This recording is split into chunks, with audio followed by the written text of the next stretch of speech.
Friends, तो मैं लेकर आ गया हूँ सोशल साइंस का क्वेश्चन पेपर जो आपके लिए बहुत इंपॉर्टेंट है 2024 एनुअल एग्ज़ाम के लिए।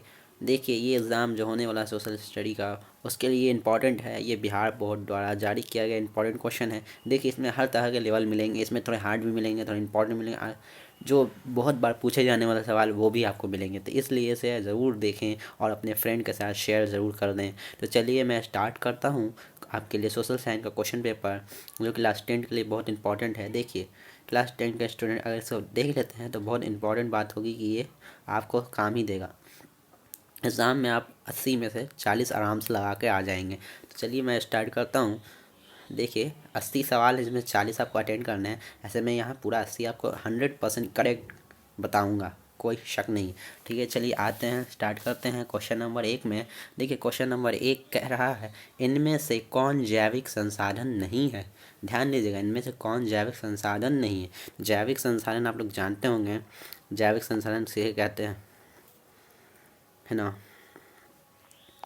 हाँ, तो जैविक संसाधन नहीं है।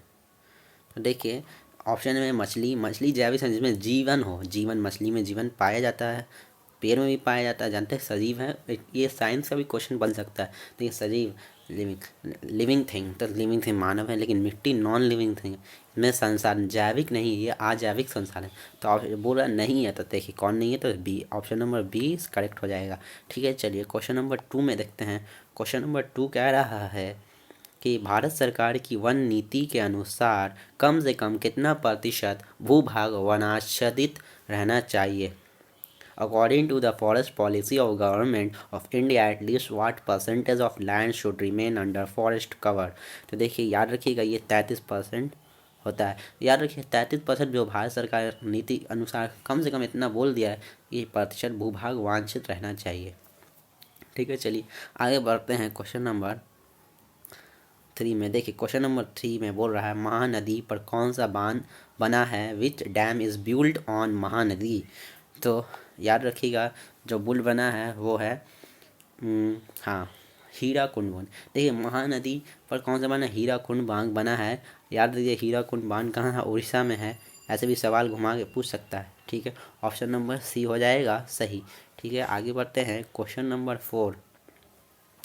देखिए, क्वेश्चन नंबर 4 कह रहा है कि टैक्सोल है। देखिए, टैक्सोल क्या है। टैक्सोल कैंसर रोधी दवा है, कैंसर के उपयोग में इस्तेमाल किया जाता है। तो इसे याद रखिएगा, टैक्सोल क्या है, कैंसर की दवा है। ठीक है, चलिए आगे बढ़ते हैं क्वेश्चन नंबर 5। देखिए, क्वेश्चन नंबर 5 कह रहा है, इनमें से कौन धात्विक खनिज नहीं है। देखिए, दो तरह के खनिज होते हैं, आधात्विक, अनाधात्विक खनिज। देखिए, धात्विक में लोहा पाया जाता हो, आधात्मिक में लोहा नहीं पाया जाता हो। ठीक है ना। तो देखिए, बॉक्साइड में लोहा पाया जाता है, क्रोमाइट भी धात्विक है, निकेल भी धात्विक है ना। लेकिन ग्रेफाइट नहीं है धात्विक। तो नहीं पूछा तो ऑप्शन नंबर सी हो जाएगा, क्योंकि ग्रेफाइट कार्बन से बना होता है। आप साइंस के स्टूडेंट, साइंस में पढ़ा ही हुआ, ग्रेफाइट कार्बन जो है, ग्रेफाइट कार्बन बॉन्ड रहता है उसमें, तो कार्बन से बना होता है। ठीक है, तो ऑप्शन नंबर सी इस करेक्ट हो जाएगा। चलिए आगे बढ़ते हैं क्वेश्चन नंबर 6 में। क्वेश्चन नंबर 6 कह रहा है, इनमें से कौन टर्शियरी कोयला भंडार का क्षेत्र। देखिए, पूछा टर्शियरी कोयला का भंडार क्षेत्र, आप लोग पढ़े होंगे टर्शियरी कोयला। हाँ, देखिए, ऐसे भी सवाल पूछा, सबसे ज़्यादा कोयला कहाँ होता है, तो झारखंड में होता है। इसका भी वही आंसर होगा, यानी इनमें कौन सा टर्शियरी कोयला का भंडार, जो टर्शियरी कोयला का भंडार है वो भी झारखंड में है। तो ऑप्शन नंबर ए ही होगा डायरेक्ट, 100% करेक्ट। चलिए आगे बढ़ते हैं क्वेश्चन नंबर 7। इनमें से कौन परमाणु शक्ति का साधन नहीं है। तो देखिए, इनमें से कौन परमाणु शक्ति का साधन नहीं है, आप लोग बता सकते हैं। देखिए, यूरेनियम से परमाणु बनता है, आप लोग जानते होंगे, साइंस के स्टूडेंट तो जानते ही होंगे।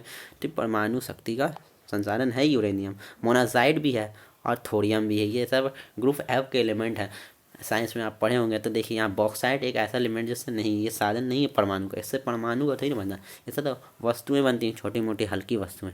तो ऑप्शन नंबर 20 करेक्ट। चलिए आगे बढ़ते हैं क्वेश्चन नंबर 8। देखिए, भारत का कुल कितने डाक क्षेत्रों में बांटा गया, याद रखिएगा, पूछ रहा है कितने डाक क्षेत्रों में बांटा गया। देखिए, ये इंपॉर्टेंट सवाल बनता है, इसीलिए इसको याद रखिएगा। तो याद रखिएगा कितना होता है, तो 9, ऑप्शन नंबर डी इस करेक्ट हो जाएगा। भारत के कुल कितने डाक क्षेत्रों में बांटा गया है, तो 9। ठीक है, ओके, चलिए आगे बढ़ते हैं क्वेश्चन नंबर 9। क्वेश्चन नंबर 9 कह रहा है, इनमें से कौन नदी असम में बाढ़ का कारण है। तो देखिए, which of these rivers in the cause of flood in Assam. तो क्या हो जाएगा, 9 का option number B is correct हो जाएगा, क्योंकि ब्रह्मपुत्र नदी, इनमें से कौन नदी असम में बाढ़ का कारण है, तो ब्रह्मपुत्र नदी है। जैसे बिहार में कोसी नदी है, उसी तरह इन असम में ब्रह्मपुत्र नदी है। ठीक है, ऐसे भी सवाल पूछ सकता है, बिहार की कौन सी नदी बाढ़ का कारण है, तो कोसी नदी। हम जानते हैं कोसी बहुत बड़ा रहता है, और बरसात होती है तो लब लब बड़ा रहता है, आपने देखा भी अब बड़ी नदी है। ठीक है, चलिए आगे बढ़ते हैं क्वेश्चन नंबर 10 में। क्वेश्चन नंबर 10 देखिए, तरुण भारत संघ एनजीओ का संबंध किस राज्य से। देखिए ये इंपॉर्टेंट, ये सवाल कहाँ कहाँ से पूछ देता है और सिलेबस से बाहर भी पूछता है, ऑब्जेक्टिव में यही खासियत है। ऐसे ये बिहार बोर्ड में देगा नहीं, यहाँ दे दिया। करंट अफेयर का सवाल, हर तरह का सवाल बिहार बोर्ड पूछ ही देता है, इसलिए बोलते हैं ऑब्जेक्टिव थोड़ा टफ है लेकिन है ईजी, बुक्स रहता है। कोई कोई 2-4 क्वेश्चन बाहर से पूछ देता है, ऐसे सोशल साइंस का क्वेश्चन रहता है थोड़ा सा वैसा कि पूछ देता है थोड़ा टफ, क्योंकि ये जनरल नॉलेज का सवाल रहता है। तो जब आप जीके भी पढ़ेंगे तो ये सब इंपॉर्टेंट सवाल ही करेगा। इसमें आप जानते ही ज्योग्राफी, हिस्ट्री, सिविक्स सब तरह का सवाल, और 80 ऑब्जेक्टिव बना रहा तो कड़ा दे ही करेगा। तो देखिए, कर्ण भारत संघ एनजीओ का संबंध किस राज्य से है, तो देख लीजिए इसका ऑप्शन नंबर राजस्थान हो जाएगा। एनजीओ का संबंध राजस्थान से है। ठीक है, option number D is correct हो जाएगा। ठीक है, आगे बढ़ते हैं क्वेश्चन नंबर 11। क्वेश्चन नंबर 11 कह रहा है, इनमें से किसका उपयोग इलेक्ट्रॉनिक उपभोगों में होता है। देखिए इलेक्ट्रॉनिक उपभोग में अभ्रक तो होता है, चलिए ठीक है, बॉक्साइट होता है, हाँ बॉक्साइट भी होता ही है, और मैग्नीज भी होता है, तो ऑप्शन नंबर डी हो जाएगा सही, option number D is correct. चलिए आगे बढ़ते हैं क्वेश्चन नंबर 12। क्वेश्चन नंबर 12 कह रहा है, इंद्रपुरी जलाशय परियोजना किस राज्य में है। तो इंद्रपुरी जलाशय परियोजना कहाँ होगा, option number D is correct हो जाएगा। नहीं डी नहीं लगता मुझे, बिहार में, हाँ इंद्रपुरी जलाशय परियोजना, देखिए याद रखिएगा बिहार में है। ठीक ना, option number B is correct हो जाएगा। चलिए आगे बढ़ते हैं क्वेश्चन नंबर 13। क्वेश्चन नंबर 13 कह रहा है आपसे, असाधारण पौधों के लिए तैयार की गई पुस्तक का नाम। तो देखिए असाधारण पौधों के लिए जो मतलब कि देखिए, the book made for extra ordinary plant, जो खास हो, विशिष्ट हो, जो नहीं पाया जाता हो, उसके लिए पूछ रहा है। तो उसके लिए क्या हो जाएगा, देखिए इसमें रेड डाटा बुक है क्या, यहाँ देखिए option number D is correct हो जाएगा, option number D is correct हो जाएगा। क्योंकि रेड डाटा बुक ही में हम लोग जानते हैं वैसे ही चीज़ों का रहता है, जो विशिष्ट है, जो डिस्टिंक्ट होने वाला है, यानी रहने वाला नहीं है, जो ख़त्म हो चुका, वैसे चीज़ों की सूची रेड बुक में रहती है। ठीक है, तो असाधारण पौधे, जो पौधे विलुप्त हो गए हैं या विलुप्त होने के कगार पर हैं, उनकी जो सूची रहती है रेड डाटा बुक ही के अंदर रहती है। ठीक है, चलिए आगे बढ़ते हैं क्वेश्चन नंबर 14। क्वेश्चन नंबर 14 कह रहा है आपसे, निम्नलिखित में कौन रबी फसलें नहीं है। देखिए चना, गेहूँ, सरसों, ये सब रबी फसलें हैं। ठीक है, चना, गेहूँ, सरसों, ये सब रबी फसलें हैं, तो इसमें से कौन नहीं होगा, ऑप्शन नंबर सी हो जाएगा 14 का करेक्ट। ये नहीं है, चावल खरीफ है, रबी नहीं है। ठीक है, चलिए आगे बढ़ते हैं क्वेश्चन नंबर 15। सीमेंट का उपभोग कच्चा माल, सीमेंट उपभोग का कच्चा माल कौन है। देखिए ये फेमस सवाल है, बार बार पूछता ही है बिहार बोर्ड। तो चूना पत्थर है। ठीक है, चूना पत्थर होता है, लाइम स्टोन जिसे कहते हैं, चूना पत्थर होता है। ठीक है, option number A is correct. चलिए आगे बढ़ते हैं क्वेश्चन नंबर 16। देखिए कह रहा है, कोंकण रेल परियोजना का संबंध किस राज्य से है। कोंकण रेल परियोजना का संबंध किस राज्य से है। तो देखिए ऑप्शन में दिया हुआ महाराष्ट्र, गोवा, केरल या इनमें से सभी। तो क्या होगा इसमें से, देखिए कोंकण परियोजना है तो महाराष्ट्र में है, केरल में भी, गोवा में, तो इनमें से सभी हो जाएगा। देखिए ज़्यादातर इनमें सभी होता है ऐसे सवालों में। Konkan rail project is related to which state is all of this. चलिए आगे बढ़ते हैं क्वेश्चन नंबर 17। क्वेश्चन नंबर 17 देखिए आप लोग, 1992 में रियो डी जेनेरो में क्या हुआ था। देखिए ये सवाल पहले ही से उठाया हुआ है ज्योग्राफी से, तो बोल रहे हैं, याद रखिए इंटेक्स में किनारे में लिखा था ज्योग्राफी में, वहाँ से सवाल बना के दिया। तो याद रखिए 1992 में रियो डी जेनेरो में क्या हुआ था, पृथ्वी शिखर सम्मेलन हुआ था, बहुत इंपॉर्टेंट है, याद रखिएगा। ठीक है, आगे बढ़ते हैं क्वेश्चन नंबर 18। भारत में सर्वाधिक कौन सी मिट्टी पाई जाती है। तो ये भी बहुत इंपॉर्टेंट है आपके लिए। देखिए कौन सी मिट्टी पाई जाती है, तो देखिए काली मिट्टी तो यहाँ नहीं पाई, लैटराइट। देखिए जलोढ़ मृदा, याद रखिएगा जलोढ़ मृदा पाई जाती है, बहुत इंपॉर्टेंट। जलोढ़ मृदा के बारे में ये भी जान के याद रखिएगा, यही मिट्टी सबसे ज़्यादा उपजाऊ भी होती है, इसी में फसल सबसे ज़्यादा उगाए जाते हैं, जो चावल हो गया है ना, ये सब इसके लिए बहुत इंपॉर्टेंट है, ये सबसे उपजाऊ है। ठीक ना, ठीक है, याद रखिएगा। भारत में सर्वाधिक कौन सी मिट्टी पाई जाती है ना, जलोढ़ मृदा, इंपॉर्टेंट सवाल है। चलिए आगे बढ़ते हैं क्वेश्चन नंबर 19। भारत में पहला जल विद्युत संयंत्र कहाँ लगाया गया था।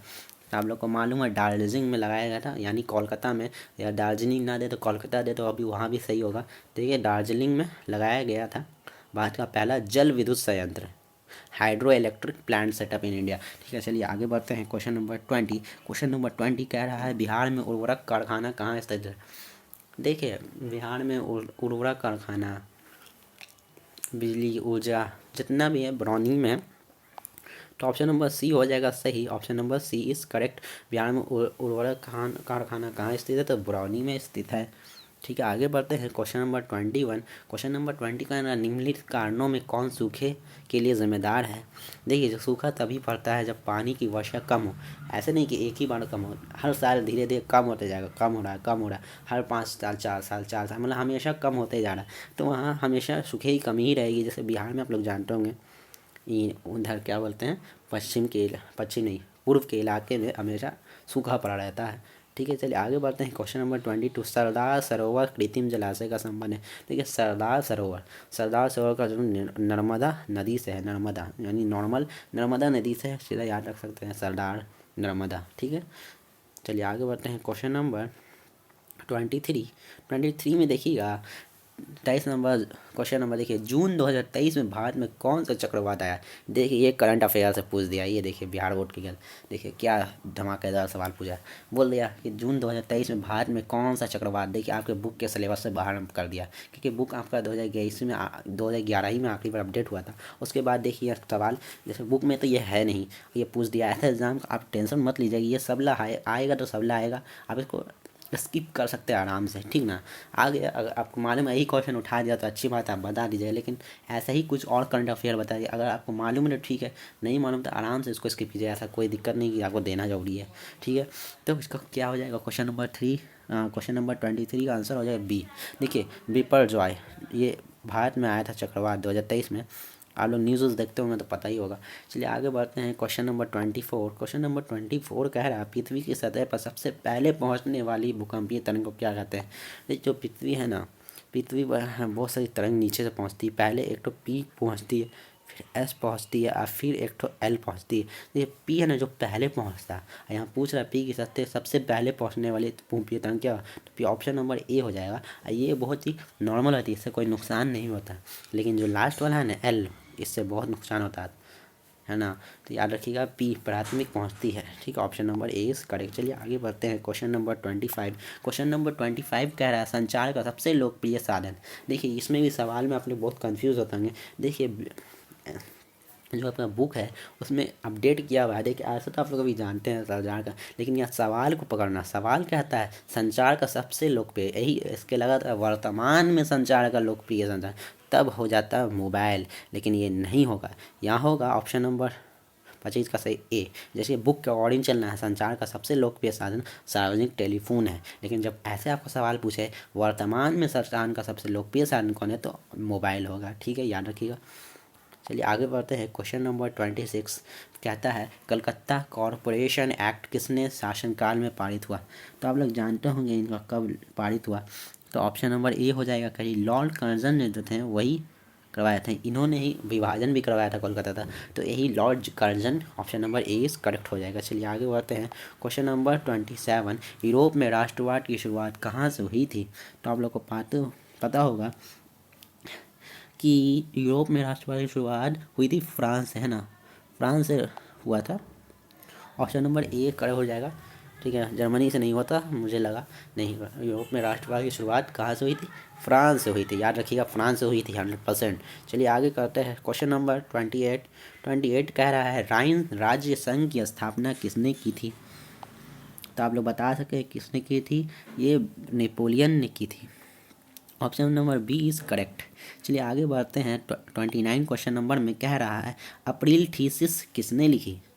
तो देखिए आप बता सकते हैं अप्रैल थीसिस किसने लिखी। अप्रैल थीसिस जो लिखी थी वो रूसो ने तो नहीं लिखी थी,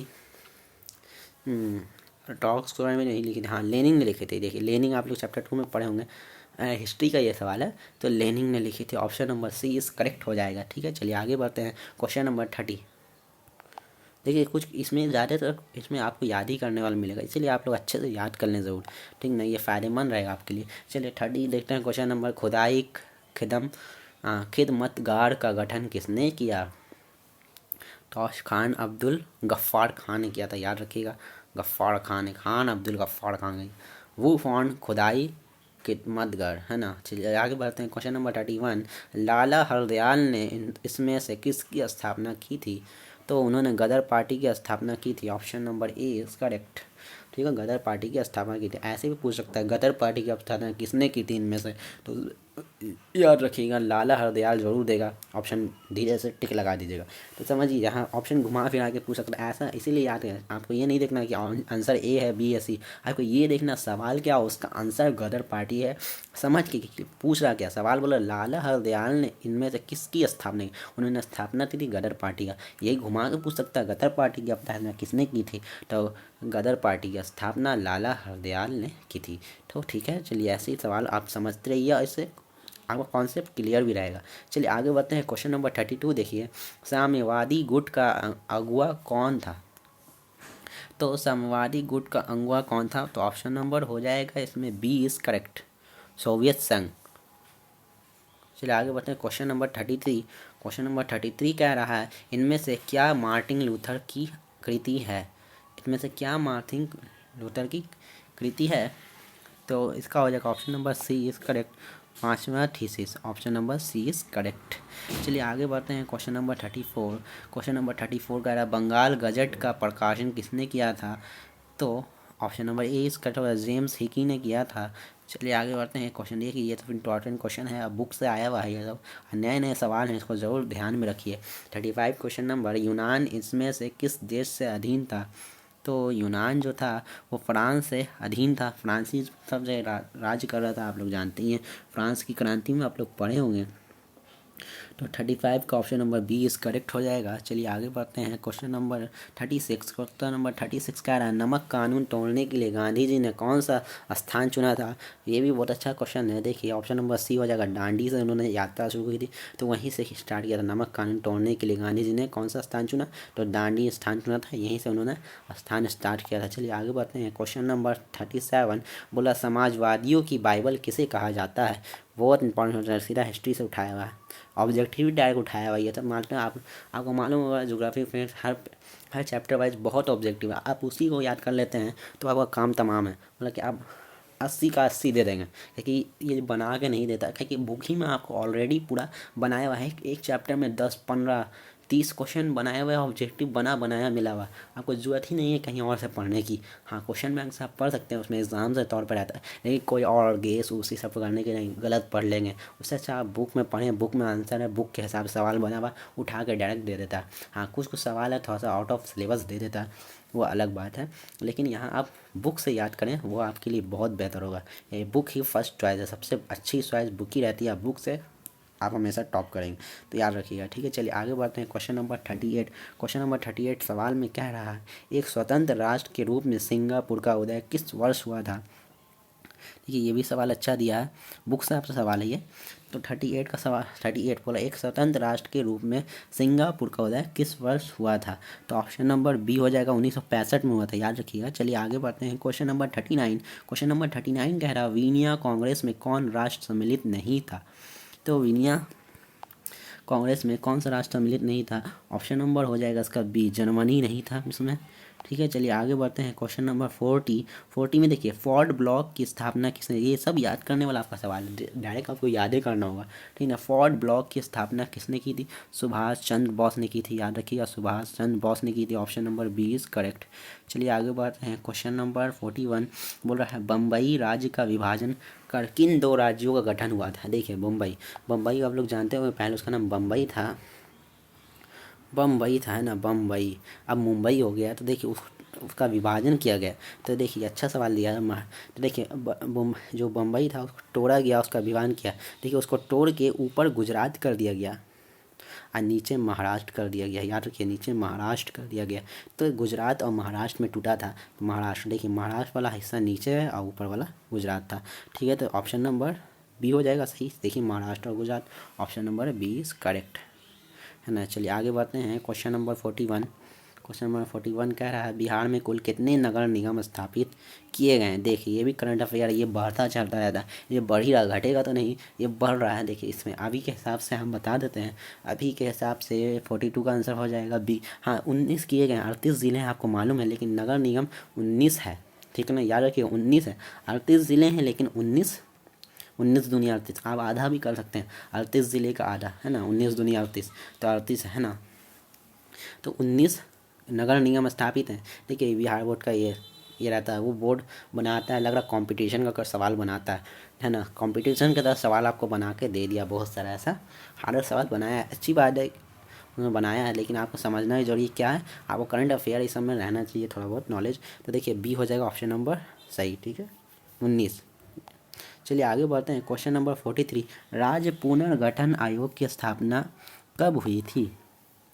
43 ऑप्शन नंबर, हाँ ऑप्शन नंबर A9, तो ये 1952 सी हो जाएगा शायद। हाँ 43 का राज्य पुनर्गठन आयोग की स्थापना कब हुई, तो इसका ऑप्शन नंबर सी इस करेक्ट हो जाएगा। याद रखिएगा 1953 में हुई थी राज्य पुनर्गठन। When was the state recognisation commission stabilise, हाँ 1953, ठीक है option number C is correct.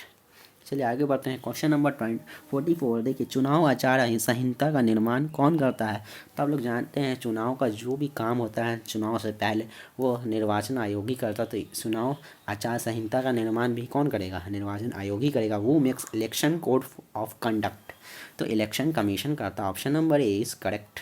चलिए आगे बढ़ते हैं, क्वेश्चन नंबर 45, क्वेश्चन नंबर 45 कह रहा है बिहार में पंचायती राज संस्थाएं हैं।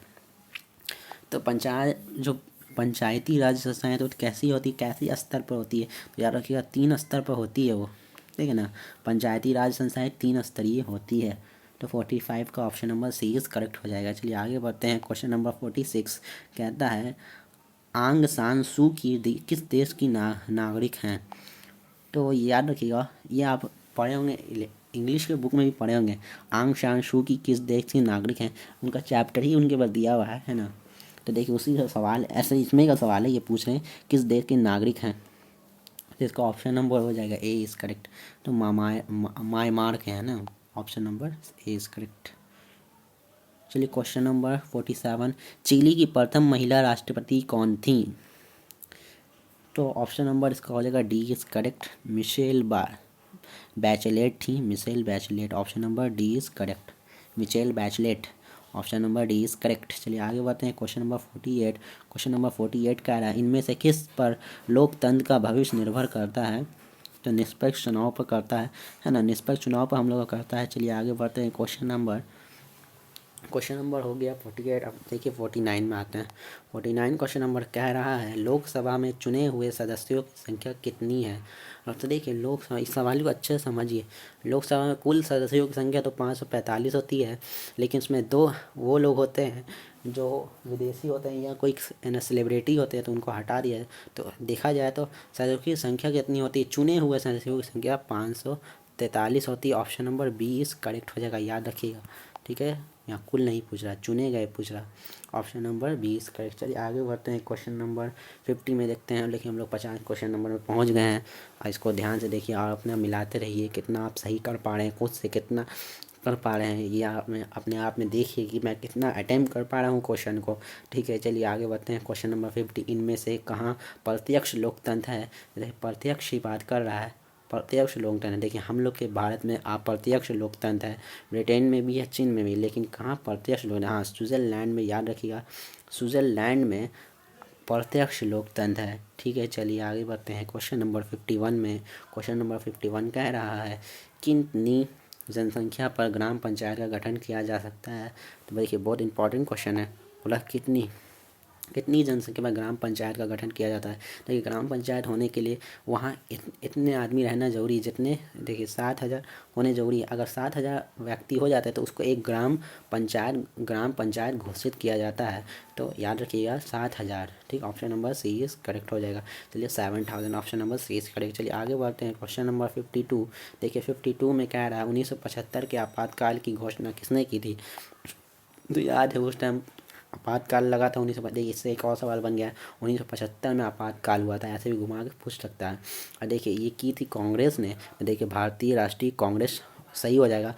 ऐसे भी पूछ सकता है किसने की थी, भारतीय राष्ट्रीय कांग्रेस में कौन थी, तो उसमें प्रधानमंत्री इंदिरा गांधी थी, उन्होंने करवाया था, ठीक है, ऑप्शन नंबर 20 करेक्ट हो जाएगा, ठीक है। चलिए आगे बढ़ते हैं, क्वेश्चन नंबर 53 में वो कह रहा है, क्वेश्चन नंबर 53 देखिए पूरे ज़िले का प्रशासन कौन करता है। पूरे ज़िले का उस ज़िले के बारे में बात कर रहे थे। देखिए यहाँ सवाल को अच्छे से पढ़िए और समझिए, पूरे ज़िले का प्रशासन कौन करता है? तो ऑप्शन नंबर सी हो जाएगा, ज़िला दंडाधिकारी करता है ना, डिस्ट्रिक्ट मजिस्ट्रेट करता है। ऑप्शन नंबर सी, या तो इंग्लिश में भी आप याद रख सकते हैं, डिस्ट्रिक्ट मजिस्ट्रेट करता है। Option number D is correct.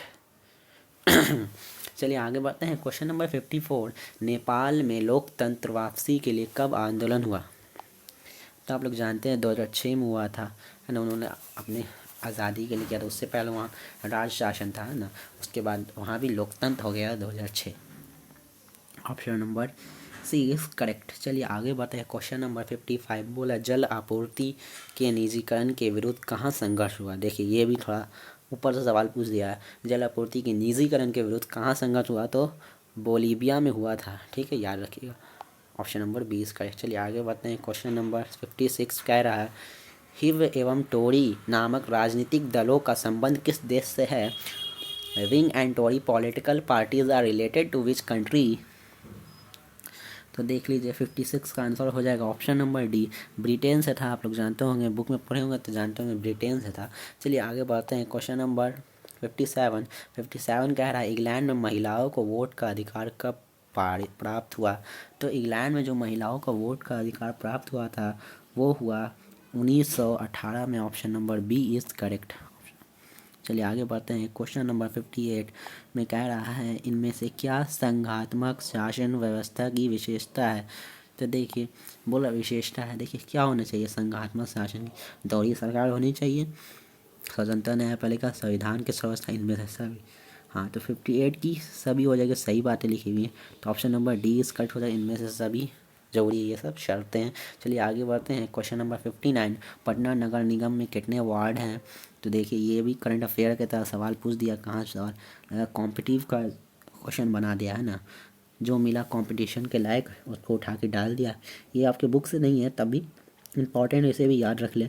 Patna नगर निगम में कितने वार्ड हैं? तो इसका ऑप्शन नंबर हो जाएगा डी। तो पटना नगर निगम में 75 वार्ड है, सोचिए 75 वार्ड है, ठीक है। आगे बढ़ते हैं। Question number 60, Bharatiya Janata party की स्थापना किनकी अध्यक्षता में हुई? तो आप लोग जानते ही होंगे, अटल बिहारी वाजपेयी में हुई। ये पहले अध्यक्ष थे भारतीय जनता पार्टी की स्थापना के अध्यक्ष पहले यही थे, इन्हीं के हुई थी, इन्हीं ने की थी, ठीक है, अटल बिहारी वाजपेयी ने की थी, है ना, आप लोग जानते ही होंगे। चलिए आगे बढ़ते हैं। क्वेश्चन नंबर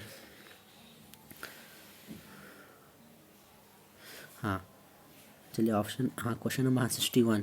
क्वेश्चन नंबर 61 क्या है, राष्ट्रीय विकास परिषद का गठन कब हुआ? When was the national development council form? तो 61 का आंसर हो जाएगा फिर 1952 में हुआ था। कहाँ है 1952? 61 का, हाँ याद है हमें, 1952 में हुआ था, 1952 में, ठीक है। Option number B is correct. चलिए आगे बढ़ते हैं। क्वेश्चन नंबर 62 देखिए, भारत में राष्ट्रीय आय की गणना किस संस्था द्वारा की जाती है? तो राष्ट्रीय आय की गणना किस संस्था के हैं? Which organisation calculates national income in India? तो 62 का आंसर हो जाएगा सी, केंद्रीय सांख्यिकी संगठन, central statistical organisation. Option number C is correct. चलिए आगे बढ़ते हैं। क्वेश्चन नंबर 63 देखिए, क्वेश्चन नंबर 63 में दिया y = c+i। देखिए y यहाँ पर दिए हुआ सी और i, अब पूछ रहा है इसमें i क्या था? देखिए i जो है ना वो इंटरेस्ट है, ब्याज। ऑप्शन नंबर डी इस करेक्ट हो जाएगा। जो आप लेते हैं, मतलब आपने किसी को दिया पैसा, बोला कि मैं इतने दिन के लिए दे रहा हूँ, मैं मान लिया 2 महीने के लिए दे रहा हूँ, 2 महीने बाद उस लौटाएगा तो उस पर इतना रुपया चढ़ता जाएगा, तो इंटरेस्ट करेंगे। मान लिया 2 महीना बाद उसको 5-5 रुपया बढ़ाना, उस पर इंटरेस्ट लेगा, 5 रुपया हर महीने के महीने जुड़ता जाएगा, तो वो अलग से जुड़ेगा, तो उनको इंटरेस्ट कैसे, तो ब्याज होता है। तो ऑप्शन नंबर डी इस करेक्ट हो जाएगा, ब्याज। चलिए आगे बढ़ते हैं। क्वेश्चन नंबर 64, इनमें से क्या शुद्ध राष्ट्रीय उत्पाद में शामिल नहीं होता है? तो इनमें से क्या शुद्ध राष्ट्रीय उत्पाद में शामिल नहीं होता है? विच of these is not include in net national product? बीमा का व्यय, मूल्यह्रास, कच्चे माल की कीमत, या इनमें से सभी? तो ऑप्शन नंबर डी हो जाएगा, इनमें से सभी नहीं होता, इनमें से सभी हो जाएगा। हाँ चलिए आगे बढ़ते हैं। क्वेश्चन नंबर 65, खनन को इनमें से किस क्षेत्र में शामिल करते हैं? Mining is include is which of the flowing sector? तो इसका हो जाएगा ऑप्शन नंबर ए, हम लोग प्राथमिक क्षेत्र ही में उसको करते हैं, माइनिंग और खेती बाड़ी, माइनिंग खोदाई। जो खनन करते हैं। ठीक है, आगे बढ़ते हैं। क्वेश्चन नंबर 66, किस अर्थव्यवस्था में लोक कल्याण पर बल दिया जाता है? In which economy public welfare is emphasise. तो 66 का हो जाएगा ऑप्शन नंबर समाजवादी अर्थव्यवस्था। Option number B is correct हो जाएगा सोशलिस्ट इकोनॉमी। चलिए आगे बढ़ते हैं। क्वेश्चन नंबर 67, इनमें से क्या पूंजी का परिश्रमिक है? तो मजदूरी है, परिश्रमिक है। मजदूरी करेंगे तो हम लोग को परिश्रमिक होगा, हम लोग को पूंजी मिलेगा। ठीक है, option number B was it's correct. चलिए आगे बढ़ते हैं। क्वेश्चन नंबर 68, इनमें से क्या संस्थागत वित्त का स्रोत है? तो 68 का देखिए ऑप्शन नंबर डी हो जाएगा सहकारी बैंक, है ना। Which of the following source of institutional finance. Finance हमें वही ना वित्त कौन हमने पहुँचाता है, महाजन थोड़ी ना देंगे, व्यापारी रिश्तेदारी सब थोड़ी ना देंगे, सहकारी बैंक देगा। तो ऑप्शन नंबर डी इस करेक्ट हो जाएगा। चलिए क्वेश्चन नंबर 69 देखते हैं। भारतीय पूंजी बाजार किस प्रकार का वित्तीय संसाधन प्रदान करता है? What type of financial resources does Indian capital market provide. तो इसका हो जाएगा अल्पकालीन के लिए, बहुत कम समय के लिए करवाता है कौन? वित्तीय संसाधन, है ना, पूंजी बाजार। ऑप्शन नंबर हो जाएगा ए इज करेक्ट, अल्प शॉर्ट टर्म। चलिए आगे बढ़ते हैं। क्वेश्चन नंबर 70 में। क्वेश्चन नंबर 17 कह रहा है ग्रामीण विकास तथा कृषि के लिए ऋण प्रदान करने वाली संस्थाओं को वित्त की आपूर्ति कौन करता है? वो supply finance to institute engage in providing loans for agriculture and rural development. तो ऑप्शन नंबर सी करेक्ट हो जाएगा, नाबार्ड। देखिए नाबार्ड जहाँ है ऑप्शन वहीं मार दीजिए, ग्रामीण विकास का यही करता है। ठीक है, आगे बढ़ते हैं। क्वेश्चन नंबर 71 बोल रहा है भारत में सहकारिता आंदोलन का प्रारंभ कब हुआ था? तो 1991 नहीं, हाँ भारत का पूछना, भारत में सहकारिता आंदोलन का प्रारंभ कब हुआ था? When did cooperative movement start in India. तो 71 का हो जाएगा ऑप्शन नंबर 20 करेक्ट। 1904 में हुआ था, याद रखिए 1904 में हुआ था। Option number 20 correct. चलिए आगे बढ़ते हैं। विकसित देशों के कार्यबल का अधिकांश हिस्सा किस क्षेत्र में कार्यरत रहता है? तो कृषि पर कार्यरत रहता है, आप लोग जानते होंगे। 72 का हो जाएगा ऑप्शन नंबर कृषि, नहीं सेवा। देखिए यहाँ सवाल अच्छे से बढ़िया, देखिए थोड़ा ध्यान मिस्टेक हो गया कि विकसित देशों, जो विकसित देशों डेवलपमेंट, है ना, थोड़ा सा इंग्लिश में पढ़ लेते हैं। Larger part of the work force of develop countries engage in which sector. तो जो डेवलप होता है वो सब ज़्यादा कृषि पर थोड़ी नहीं रहते हैं, कृषि पर, मैन्युफैक्चरिंग, देखिए सर्विस पर रहते हैं। आप लोग जानते हैं आजकल डेवलप हो गया तो ज़्यादा सर्विस, ऑनलाइन चीज़ पर ज़्यादा डिपेंड हो गया, तो सब तो सर्विस ही नहीं देते हैं हम लोग को, तो हेल्पफुल बनाने के लिए। तो विकसित देश ऑप्शन नंबर सी करेक्ट हो जाएगा, सेवा क्षेत्र। Option number C is correct, ठीक है, याद रखिए।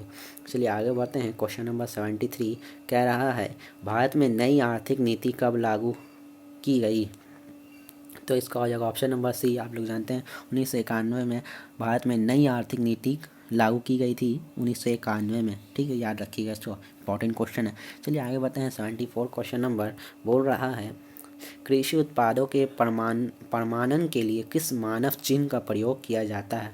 तो देखिए कृषि उत्पाद के लिए बोला तो अगमार्क हो जाएगा, ठीक है। ऑप्शन नंबर डी मत लगा दीजिएगा, अगमार्क होता है, ठीक ना। कृषि उत्पादों के प्रमाणन के लिए which standard symbol is use for agricultural product certification, तो अगमार्क होगा। Option number B is correct. चलिए आगे बढ़ते हैं। क्वेश्चन नंबर 75 में देखिए, क्वेश्चन नंबर 75 कह रहा है मानव पूंजी का प्रमुख घटक कौन होता है?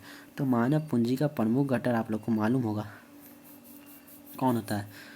मानव पूंजी का बोल रहा था, देखिए स्वास्थ्य होना ही चाहिए, भोजन शिक्षा आप लोग जानते ही हैं, और दो चीज़ में और ऐड हो गया है ना, रोटी कपड़ा और मकान, ऐसे आप लोग सही होंगे। उसमें जो चीज़ और हो गया स्वास्थ्य, हाँ स्वास्थ्य है ये, रोटी कपड़ा और मकान। तो यहाँ कपड़ा नहीं है, स्वास्थ्य या शिक्षा, देखिए ये दोनों भी इंक्लूड हुआ है, यही दो चीज़ नया है बी और सी वाला। ऐसे है भोजन, कपड़ा, घर, स्वास्थ्य और शिक्षा, ये 5 चीज़ अब हो चुका है, ठीक, याद रखिए इनमें से सभी, ठीक ना। Option number D is correct. चलिए आगे बढ़ते हैं। क्वेश्चन नंबर 76 जवाहर रोजगार योजना कब लागू की गई?